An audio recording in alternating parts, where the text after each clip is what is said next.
Dengue fever ನಿಯಂತ್ರಣ ಅಂದ್ರೆ ಸೊಳ್ಳೆಗಳ ನಿಯಂತ್ರಣ. ಸೊಳ್ಳೆಗಳ ನಿಯಂತ್ರಣ ಆದ್ರೆ ಡೆಂಗಿ ಕಂಟ್ರೋಲ್ಗೆ ಬರುತ್ತೆ.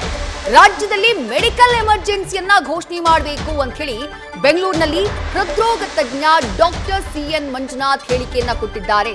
ರಾಜ್ಯದಲ್ಲಿ ಪ್ರತ್ಯೇಕ ಟಾಸ್ಕ್ ಫೋರ್ಸ್ ಅನ್ನ ರಚನೆ ಮಾಡಬೇಕು. ಸೊಳ್ಳೆಗಳ ನಿಯಂತ್ರಣ ಮಾಡುವಲ್ಲಿ ರಾಜ್ಯ ಸರ್ಕಾರ ಎಡವಿದೆ. ಕೋವಿಡ್ ರೀತಿಯಲ್ಲಿ ಡೆಂಗಿಗೂ ಕೂಡ ಉಚಿತ ಚಿಕಿತ್ಸೆಯನ್ನ ನೀಡಬೇಕು ಅಂತ ಹೇಳಿ ಬೆಂಗಳೂರಿನಲ್ಲಿ ಹೃದ್ರೋಗ ತಜ್ಞ ಜೊತೆಗೆ ಬೆಂಗಳೂರು ಗ್ರಾಮಾಂತರ ಲೋಕಸಭಾ ಕ್ಷೇತ್ರದ ಸಂಸದ ಡಾಕ್ಟರ್ CN ಮಂಜುನಾಥ್ ಆಗ್ರಹಿಸಿದ್ದಾರೆ.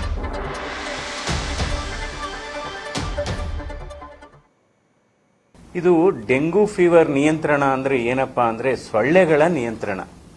ನಾವು ಸೊಳ್ಳೆಗಳ ನಿಯಂತ್ರಣ ಮಾಡಿದ್ರೆ ಮಾತ್ರ ಡೆಂಗು ಹತೋಟಿಗೆ ಬರುತ್ತೆ. ಯಾಕೆಂದ್ರೆ ಡೆಂಗು ಕಾಯಿಲೆಗೆ ನಿಖರವಾದಂತ ಚಿಕಿತ್ಸೆ ಇಲ್ಲ. ಜ್ವರಕ್ಕೆ ಮಾತ್ರ ಮೆಡಿಸಿನ್ ಕೊಡ್ತವೆ ಅಥವಾ BP ಕಡಿಮೆ ಆದರೆ ಸ್ವಲ್ಪ ಮೆಡಿಸಿನ್ ಕೊಡ್ತವೆ. ಆದರೆ ನಿಖರವಾದಂಥ ಯಾವುದೇ ಒಂದು ಔಷಧಿ ಡೆಂಗು ಫೀವರ್ಗೆ ಇಲ್ಲ. ಅದರಿಂದ ಬಹಳ ಮುಖ್ಯವಾದದ್ದು ಈ ಸೊಳ್ಳೆಗಳ ನಿಯಂತ್ರಣವನ್ನ ನಾವು ಮಾಡಬೇಕಾಗುತ್ತೆ ಇಲ್ಲಿ. ಯಾಕೆಂದ್ರೆ ಯಾವಾಗಲೂ ಅಷ್ಟೇ ನಾವು ಇದೆಲ್ಲ ಮಳೆಗಾಲ ಬಂದಂತ ಮಳೆ ಪ್ರಾರಂಭದಲ್ಲಿ ನಾವು ಡೆಂಗು ಈ ಸೊಳ್ಳೆಗಳಿಂದ ಹರಡುವಂತ ಕಾಯಿಲೆಗಳು ಜಾಸ್ತಿ ಆಗುತ್ತೆ. ಇವತ್ತು ಈ ಸೊಳ್ಳೆಗಳ ನಿಯಂತ್ರಣ ಆಗದೆ ಇದ್ರೆ ಡೆಂಗು ಜೊತೆಗೆ ಬೇರೆ ಬೇರೆ ಕಾಯಿಲೆಗಳು ಬರುತ್ತೆ. ಚಿಕನ್ ಗುನ್ಯಾ ಬರ್ಬೋದು, ಜೀಕಾ ವೈರಸ್ ಕಾಯಿಲೆ ಬರ್ಬೋದು. ಇವೆಲ್ಲ ಮಾರಕ ಕಾಯಿಲೆಗಳು. ಅದರಿಂದ ಇದನ್ನ ಇವತ್ತು ನಾವು ಯಾವ ರೀತಿ ಕೆಲಸ ಮಾಡಬೇಕು ಅಂದ್ರೆ ಕೋವಿಡ್ ಬಂದಂತ ಸಂದರ್ಭದಲ್ಲಿ ನಾವು ಕೋವಿಡ್ನ ಪ್ಯಾಂಡಮಿಕ್ ಅಂದ್ವಿ. ಪ್ಯಾಂಡಮಿಕ್ ಅಂದ್ರೆ ಏನು? ಇಡೀ ಪ್ರಪಂಚದಲ್ಲಿ ಎಲ್ಲಾ ದೇಶಗಳಲ್ಲೂ ಕಾಯಿಲೆ ಬಂದ್ರೆ ಅದನ್ನ ಪ್ಯಾಂಡಮಿಕ್ ಅಂತೀವಿ.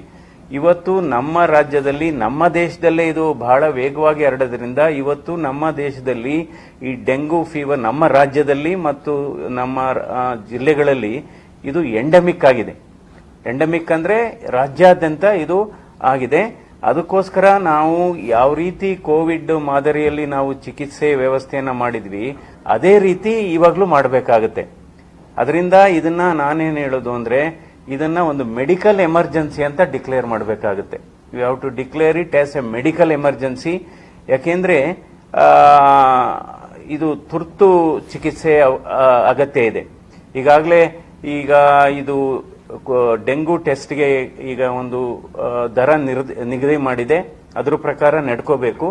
ಯಾವ್ಯಾವ ನರ್ಸಿಂಗ್ ಹೋಮ್ಗಳಾಗ್ಬಹುದು, ಲ್ಯಾಬೊರೇಟರಿಗಳಾಗ್ಬಹುದು ಅಥವಾ ಡಯಾಗ್ನಾಸ್ಟಿಕ್ ಸೆಂಟರ್ಗಳಾಗ್ಬಹುದು, ಅದು ಸರಿಯಾಗಿ ಆ ದರಕ್ಕಿಂತ ಹೆಚ್ಚು ಅವ್ರೇನಾದ್ರೂ ಕಲೆಕ್ಟ್ ಮಾಡಿದ್ರೆ ಅಂತವ್ರ ಮೇಲೆ ಹೆಚ್ಚಿನ ಕ್ರಮ ತೆಗೆದುಕೋಬೇಕು.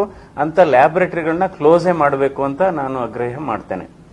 ಇವತ್ತು ಈ ಮಸ್ಕಿಟೋ ಈ ಸೊಳ್ಳೆಗಳ ನಿಯಂತ್ರಣಕ್ಕೆ ಯಾಕೆ ಬರ್ತಾ ಇಲ್ಲ ಅಂದ್ರೆ ಇದು ನಾವು ಮೂಲಭೂತ ಸೌಕರ್ಯಗಳನ್ನ ಏನ್ ಮಾಡ್ತಾ ಇದೀವಿ, ಫ್ಲೈಓವರ್ ಆಗ್ಬಹುದು, ಅಂಡರ್ಪಾಸ್ ಆಗ್ಬಹುದು ಅಥವಾ ಬ್ರಿಡ್ಜಸ್ ಆಗ್ಬಹುದು, ಈ ಯಾವುದೇ ಕಾಮಗಾರಿ ಆನ್ ಟೈಮ್ ಮುಗಿತಾ ಇಲ್ಲ. ಎಲ್ಲ ಅರ್ಧ ಫ್ಲೈಓವರ್ಗಳು ಅರ್ಧ ಆಗಿದೆ ಅಲ್ಲಿಗೆ ನಿಲ್ಸಿದ್ದಾರೆ, ಅಂಡರ್ಪಾಸ್ ಅರ್ಧ ಆಗಿದೆ ಅಲ್ಲಿ ನಿಲ್ಸಿದ್ದಾರೆ, ಅಥವಾ ರೋಡ್ಗಳು ಅಗದು ಬಿಟ್ಟಿದ್ದಾರೆ ಅರ್ಧ. ಅಲ್ಲೆಲ್ಲ ನೀರು ಮಳೆಗಾಲ ಬಂದಂತ ಸಂದರ್ಭದಲ್ಲಿ ಮಳೆ ಬಂದಂತ ಸಂದರ್ಭದಲ್ಲಿ ಯಾಕೆಂದ್ರೆ ಇವತ್ತು ಏಡಿಸ್ ಈಜಿಪ್ಟಿ ಅಂತ ಏನಿದೆ, ಈಜಿಪ್ಟಿ ಅಂತ ಈ ಮಸ್ಕಿಟೋ ಇಂದಲೇ ಇದು ಹರಡೋದು. ಒಂದು ಇದಿದೆ, ಅದು ಹಗಲೊತ್ತೆ ಕಚ್ಚೋದು ಅಂತ. ಅಂದ್ರೆ ರಾತ್ರಿ ಹೊತ್ತು ಕಚ್ಚಬಹುದು, ಹಗಲೊತ್ತು ಜಾಸ್ತಿ ಕಚ್ಚುತ್ತೆ ಅಂತ ಇದು ನಮ್ಮ ಅಧ್ಯಯನ ಹೇಳುತ್ತೆ. ಅದು ನಿಜನೂ ಸರಿ. ಆದ್ರೆ ಇವತ್ತು ಈ ಸೊಳ್ಳೆ ನಿಯಂತ್ರಣಕ್ಕೆ ಯಾಕೆ ಇಲ್ಲಿ ಬರ್ತಾ ಇಲ್ಲ ಅಂದ್ರೆ ಇದು ಎಲ್ಲಾ ಇಲಾಖೆಗಳು ಕೆಲಸ ಮಾಡಬೇಕು. ಒಂದು ಆರೋಗ್ಯ ಇಲಾಖೆ ಕೆಲಸ ಮಾಡಬೇಕು, ನಗರಾಭಿವೃದ್ಧಿ ಇಲಾಖೆ ಕೆಲಸ ಮಾಡಬೇಕು, ನಂತರ ಪಂಚಾಯಿತಿ ನಮ್ಮ ಜಿಲ್ಲಾ ಪರಿಷತ್ತು ಕೂಡ ಕೆಲಸ ಮಾಡಬೇಕು, ಎಲ್ಲಾ ಮತ್ತೆ ವಾಟರ್ ಸಪ್ಲೈ ಸಿವರೇಜ್ ಬೋರ್ಡ್ ಕೆಲಸ ಮಾಡಬೇಕು ಎಲ್ಲ.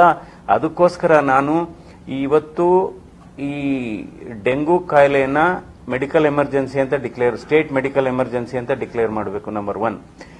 ಎರಡನೇದು, ಇದಕ್ಕೆ ಈ ಸಾಂಕ್ರಾಮಿಕ ಈ ಇನ್ಫೆಕ್ಷನ್ ಕಂಟ್ರೋಲ್ ಮಾಡಲಿಕ್ಕೆ ಒಂದು ಟಾಸ್ಕ್ ಫೋರ್ಸ್ ಅನ್ನು ಕೂಡ ಮಾಡಬೇಕು. ಇದಕ್ಕೋಸ್ಕರ ಒಂದು ಟಾಸ್ಕ್ ಫೋರ್ಸೇ ಮಾಡಬೇಕು. ಅದಕ್ಕೆ ಯಾರ್ಯಾರು ಪರಿಣಿತರಿದ್ದಾರೆ ಅವರನ್ನ ಈ ಟಾಸ್ಕ್ ಫೋರ್ಸ್ ಅಲ್ಲಿ ಮಾಡಿ ಅವರ ಸಲಹೆಗಳನ್ನ ಕೂಡ ಪಡಿಬೇಕಾಗುತ್ತೆ. ನ್ಯೂಸ್ ಫಸ್ಟ್ ನಿರ್ಭೀತಿಯಿಂದ ನಿಮ್ಮ ಪರವಾಗಿ.